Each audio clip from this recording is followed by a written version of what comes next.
ভাগে কুরবানিতে কিংবা যৌথ কুরবানিতে কয়েকটি বিষয় আমাদেরকে খেয়াল রাখতে হবে। নাম্বার 1 হচ্ছে নিয়ত।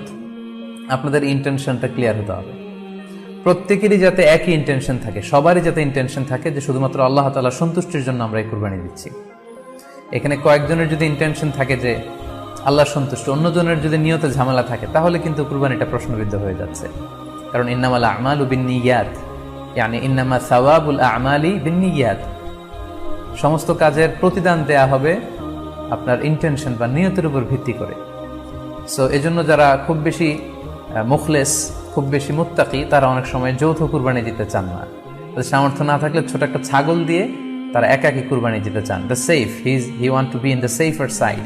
কারণ যৌথ কুরবানি দিতে দিতে যে কার মনে কি চিন্তা, কার মনে কি নিয়ত, আমরা কিন্তু কিছু জানি না। সো যদি যৌথ কুরবানি দেন, কুরবানির আগে সবাইকে এটা কনসার্ন করে দেওয়া, রিমাইন্ডার দেওয়া যে ভাই আমাদের কুরবানিটা হবে শুধুমাত্র কেবলমাত্র আল্লাহ তাআলা সন্তুষ্টির জন্য, অন্য কোনো নিয়তের জন্য না থাকে, তাহলে কিন্তু আমাদের কুরবানি বরবাদ হয়ে যাবে। এটা হচ্ছে প্রথম কনসার্ন। 2 নম্বর কনসার্ন হচ্ছে হালাল উপার্জন দিয়ে কুরবানি হতে হবে। যৌথ কুরবানিতে কেউ কেউ যদি এমন থাকে যাদের উপার্জন হালাল না, সেই কুরবানি কিন্তু আল্লাহ তাআলার দরবারে কবুল হবে না। সো এটা খুব গুরুত্বপূর্ণ একটা বিষয়। আরেকটা হচ্ছে লৌকিকতা। লৌকিকতা যদি থাকে তাহলেও কুরবানি কবুল হবে না।